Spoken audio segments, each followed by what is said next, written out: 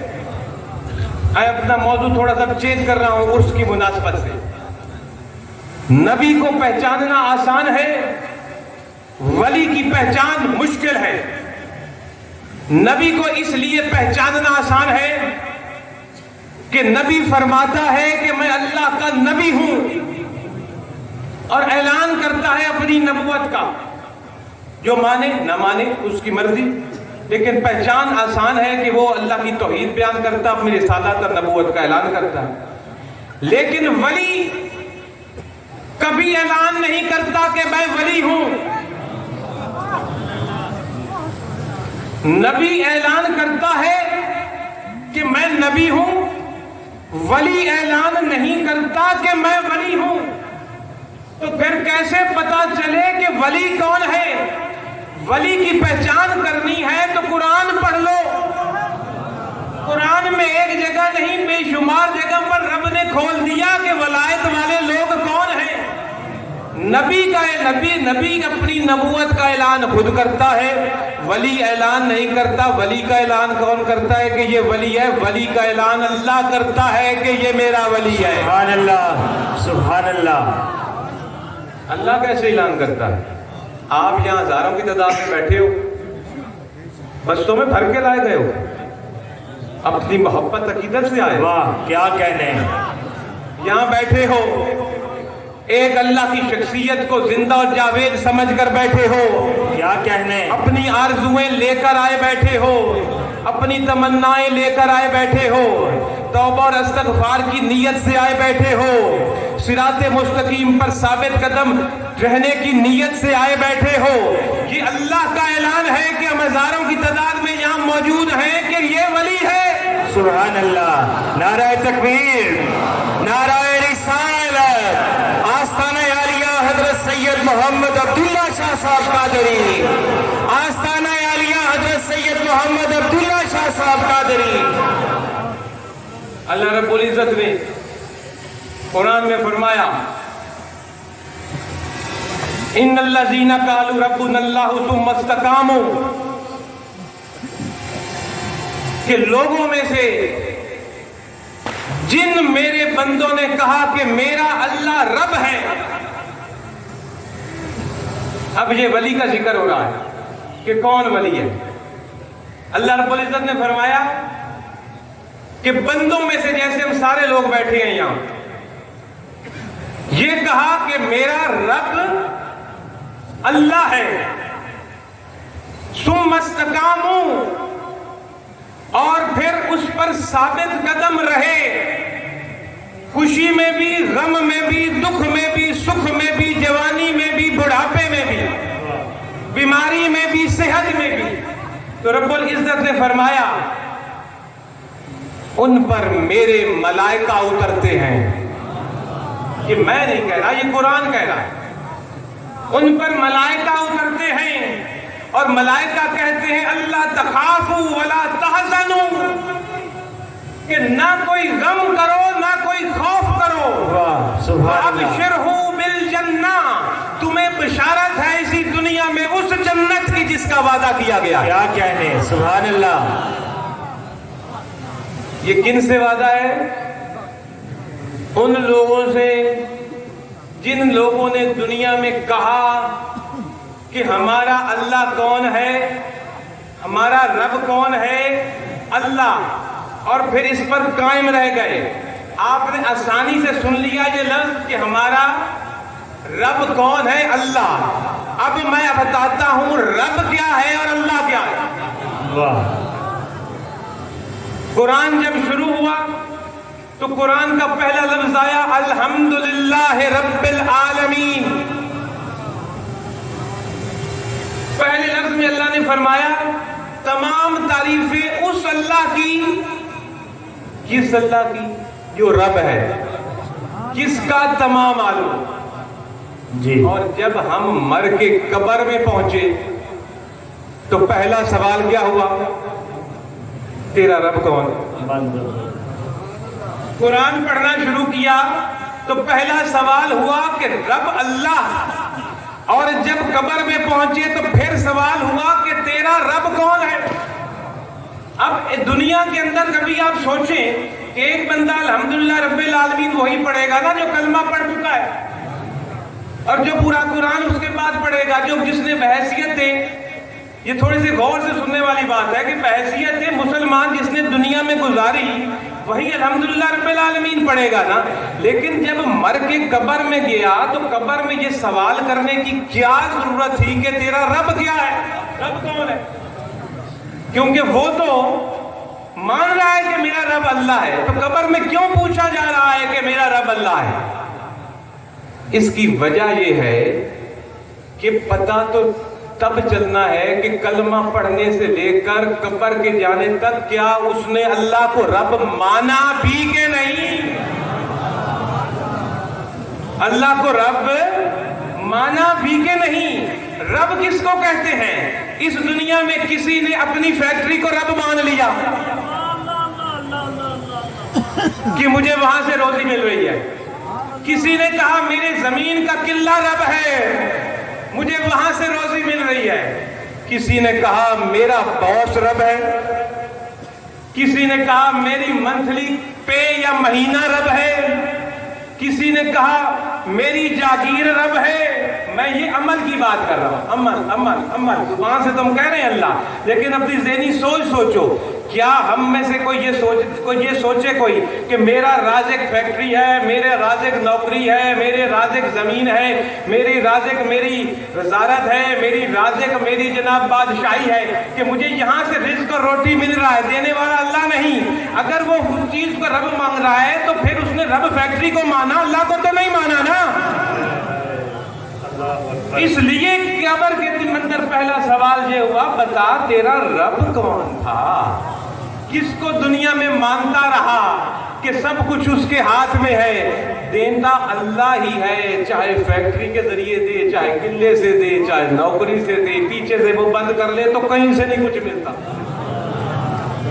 اللہ نے فرمایا جس نے کہا کہ میرا رب اللہ ہے اور پھر ڈٹ گیا اور ٹکرا گیا دنیا سے، اس سے پیچھے نہیں ہٹا، تو اس پر موت کے وقت فرشتے آ کر اس کو خوشخبری سناتے ہیں کہ آج تجھے جنت کی خوشخبری ہے، اللہ تخافوا ولا تحزنوا، کہ نہ کوئی خوف کر اور نہ کوئی غم کر۔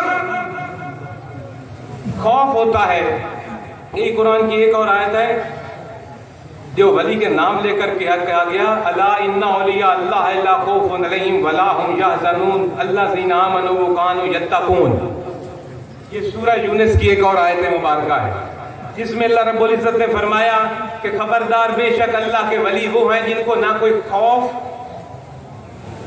ہوگا اور نہ کوئی غم ہے، اور اوپر بھی یہی فرمایا کہ جنہوں نے رب اللہ کو مانا ان کو بھی کوئی خوف اور غم نہیں۔ یہ خوف اور غم کیا چیز ہے میرے بھائیوں؟ خوف ہوتا ہے آنے والے وقت پر اور غم ہوتا ہے گزرے ہوئے وقت۔ کیا کہنے، بہت خوب۔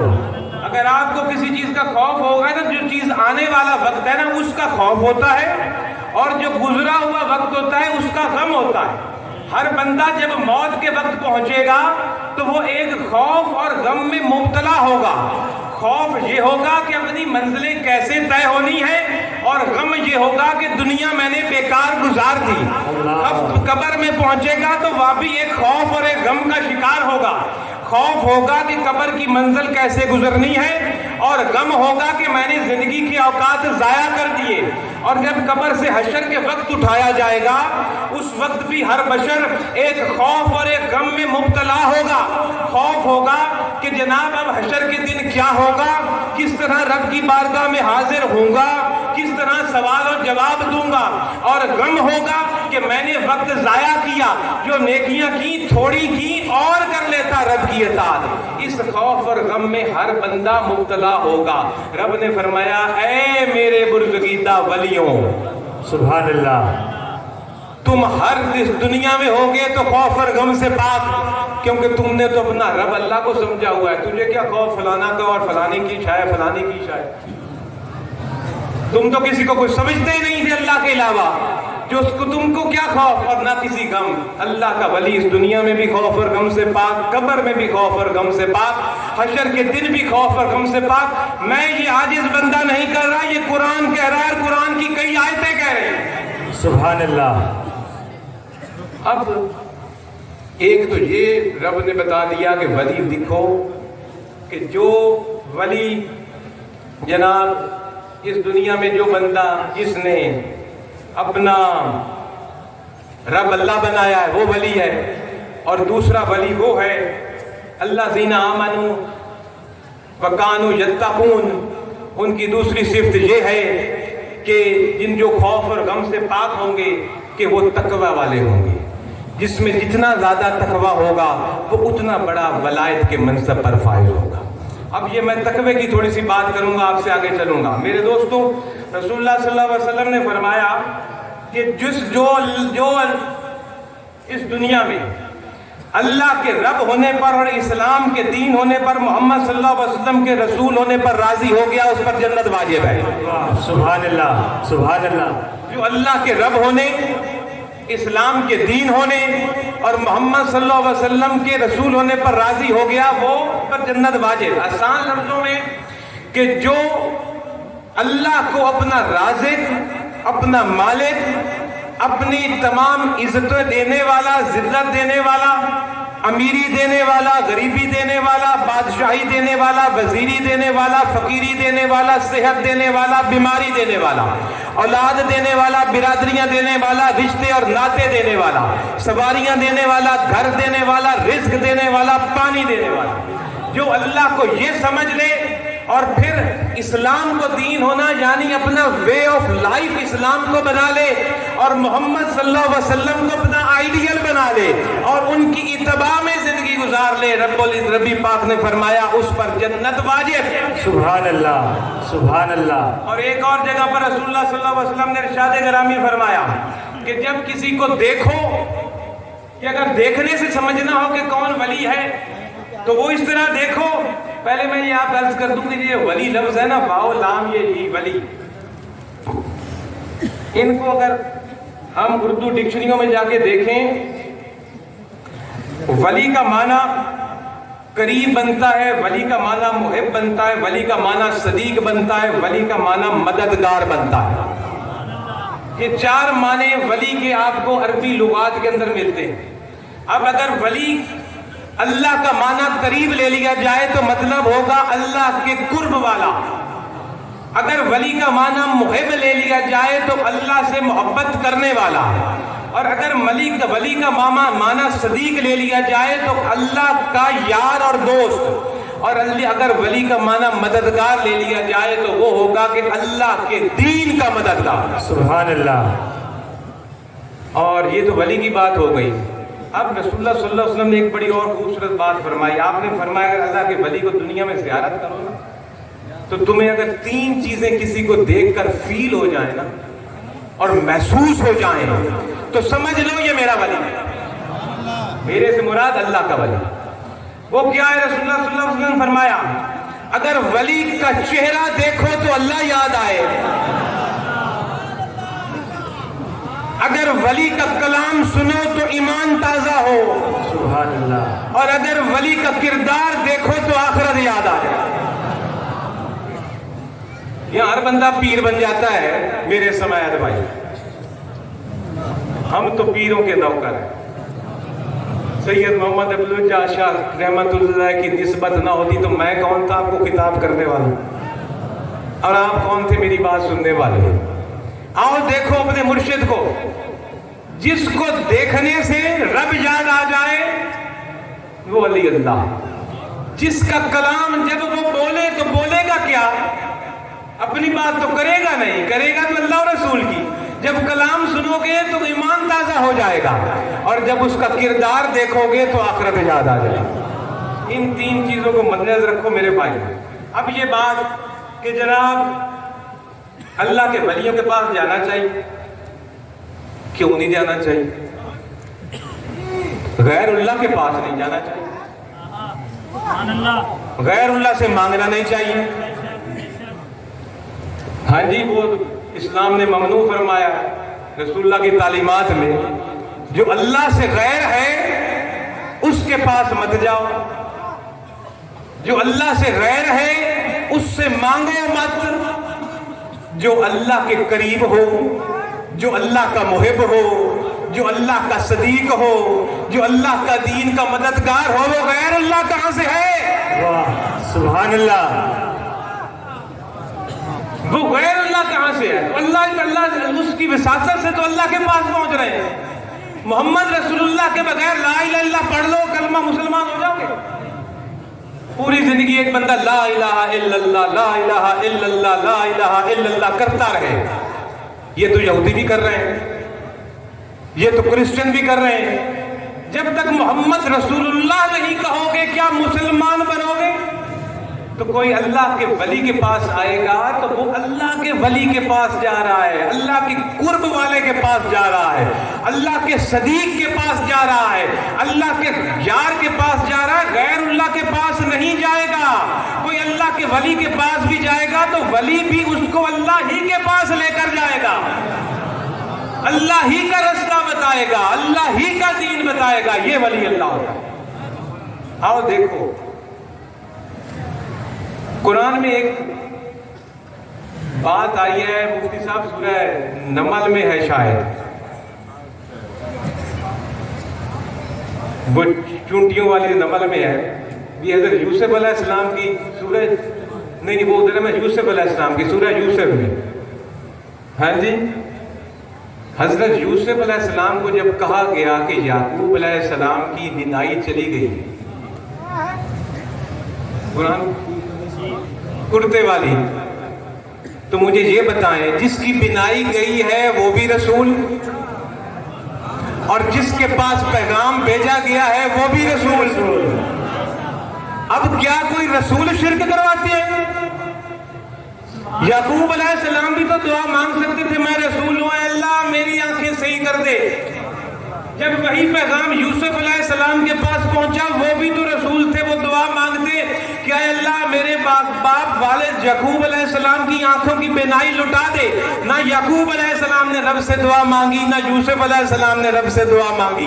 یوسف علیہ السلام نے اپنا کرتا دیا اپنے باپ، کیا کہنے، واہ سبحان اللہ، کہ جاؤ یہ کرتا میرے والد یعقوب کی آنکھوں پر پھینکو، اس کی بینائی آ جائے گی۔ تو کیا دونوں نبی شرک کر رہے تھے؟ یہاں کوئی جہالت کی انتہا ہوتی ہے، قرآن سمجھنے اور سمجھانے کی کوئی بات ہوتی ہے۔ لوگوں کو خدایا گمراہ مت کرو، خدایا اللہ کے رسول کی عظمت سے لوگوں کو دور مت لے کر جاؤ، اللہ والوں کی عظمتوں سے لوگوں کو دور مت لے کر جاؤ۔ ہماری بقا ہی ان لوگوں کے ساتھ چمٹے رہنے میں ہے، ہماری ماضی ہی ان لوگوں کے ساتھ چمٹے رہنے سے گزرا ہے میرے بھائیوں۔ اور اس کے بعد آگے آ جائیے، اپنے نبی کی بات سنیے۔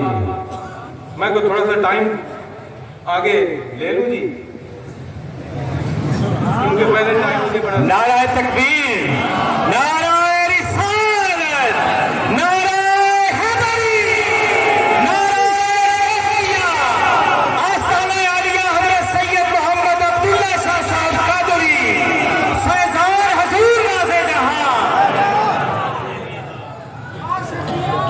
جناب ایک ایسے آدمی کا ذکر سنو جو تھا تو عہد رسالت میں لیکن صحابی نہیں تھا۔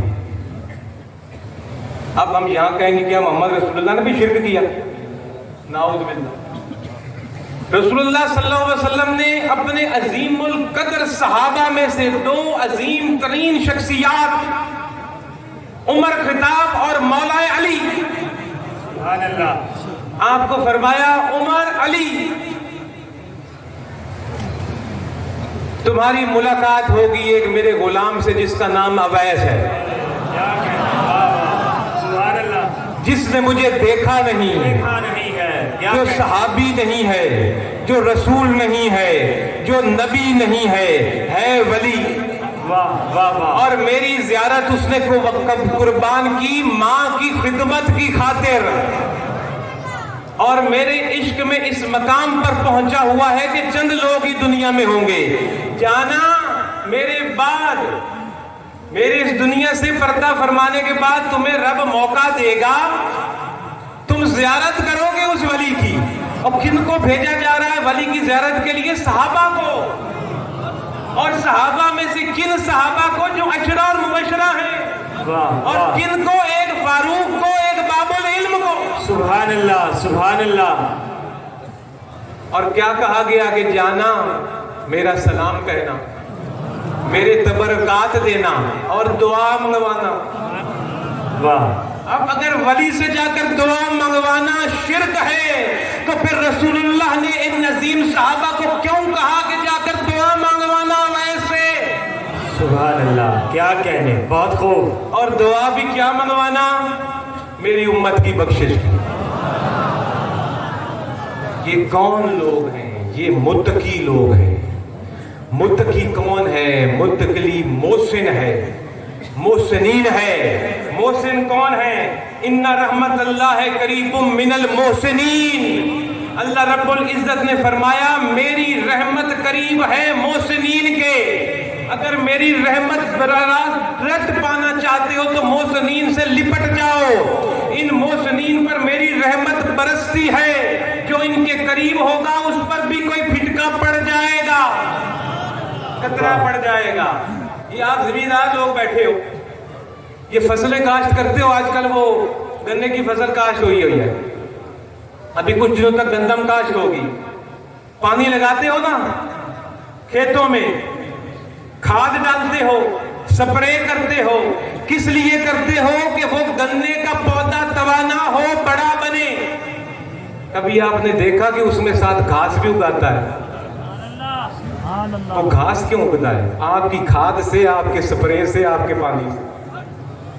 آپ نے کھاد اور سپرے اور پانی دیا گنے کو، اور وہ سپرے، کھاد اور پانی گنے کے ساتھ ساتھ گھاس کو بھی فائدہ دے گیا. اللہ کی رحمتیں برستی ہیں محسنین پر، جو ان کے ارد گرد بیٹھے ہیں ان پر بھی برس جاتی ہیں. واہ واہ واہ، کیا کہنے، بہت خوب. حضور سید محمد عبداللہ شاہ رحمت اللہ علیہ کچہری لگا کر بیٹھے تھے مجلس خانے میں. آپ کو ایک شخص پنکھا جل رہا تھا. ایک شخص آ کر بیٹھا، شہر کمالیے سے آیا، اور اس نے کہا حضرت ایک سوال کروں؟ آپ نے کہا کرو. اس نے پوچھا حضور یہ اللہ کے ولیوں کے پاس لوگ کیوں آتے ہیں، کیا فائدہ ہوتا ہے؟ حضور نے فرمایا بیٹھ جاؤ. وہ بیٹھ گیا. تھوڑی دیر کے بعد آپ نے اپنے درویش کو کہا پنکھا مت جلو. وہ بیٹھ گیا. گرمی کا موسم تھا، گھٹن کا مہینہ، پسینوں پسینے حضور بھی ہو گئے. اور وہ جس صاحب نے سوال کیا تھا وہ بھی پسینے میں شراب ہو، اس کو پنکھے کی ہوا لگ رہی تھی. مزے کے ساتھ بیٹھا تھا حضور کے لیے. اس نے کہا حضور یہ پنکھا کیوں آپ نے بند کروا دیا؟ حضور نے فرمایا تمہیں کیا؟ وہ پنکھا میرا مرید ہے، مجھے جل رہا تھا، مجھے ہوا دینے کے لیے جل رہا تھا، تیرے لیے تو نہیں جل رہا تھا. اس نے کہا حضور ہوا مجھے بھی تو لگ رہی. حضور نے کہا اپنے سوال کا جواب تو تم نے خود دے دیا. وہ پنکھا میرے لیے جل رہا تھا، ساتھ بیٹھے ہوں پر بھی ہوا گر رہی تھی. اللہ کی رحمت برستی محسنین پر ہے، اور ساتھ بیٹھے ہوئے بھی اس سے استفادہ کر لیتے ہیں. سبحان اللہ. اس لیے ہم یہ بیٹھے ہزاروں کی تعداد میں اپنے مرشد کے ارد گرد. الحمدللہ. آگے بڑھوں. ایک حدیث ہے جس کو کتب حدیث میں حدیث جبریل کہا جاتا ہے. اس میں 3 سوالات اس نے کیے تھے جناب. سوال کرنے والے میں آخری سوال پر فوکس کروں گا. حدیث جبریل ہے، حضرت عمر فاروق سے روایت ہے کتب حدیث کے اندر. صحیح بخاری میں بھی ہے، مسلم میں بھی ہے. آپ نے ارشاد فرمایا کہ ایک شخص آ گیا، ہم نے اس کو پہچانا نہیں کون ہے بھائی، کبھی اس کو مدینے میں پہلے دیکھا نہیں، اور نہ اس کے جناب شکل سے اور لباس سے یہ لگ رہا تھا کہ یہ کہیں سفر سے آیا. ہم بہت حیران ہوئے. وہ بڑھا، ہم سب کو چیرتا ہوا مصطفیٰ کریم کے قریب پہنچا. رسول اللہ کے سامنے وہ بیٹھ گیا، اور اتنا قریب ہو کر بیٹھ گیا کہ اپنے گھٹنے اس نے سرکار کے گھٹنوں سے ملا دیے. اور اس کے بعد اس نے 3 سوال کیے. اس نے پہلا سوال کیا حضور اسلام کیا ہے؟ دوسرا سوال کیا حضور ایمان کیا ہے، اور تیسرا سوال کیا حضور احسان کیا ہے۔ اسلام کیا ہے، ایمان کیا ہے، احسان کیا ہے۔ رسول اللہ صلی اللہ علیہ وسلم نے پہلے سوال جو اس نے کہا جی کہ اسلام کیا ہے، رسول اللہ نے جناب والا اعمال بتا دیے کہ کلمہ پڑھ لینا، نماز پڑھ لینا، روزہ رکھ لینا، زکوٰۃ ادا کر دینا، حج ادا کر دینا، اس کا نام اسلام ہے۔ اس نے کہا حضور آپ نے بالکل سچ فرمایا۔ ہم حیران ہوئے، سوال بھی کرتا ہے، جواب ملنے پر اس کی تصدیق بھی کر دیتا ہے۔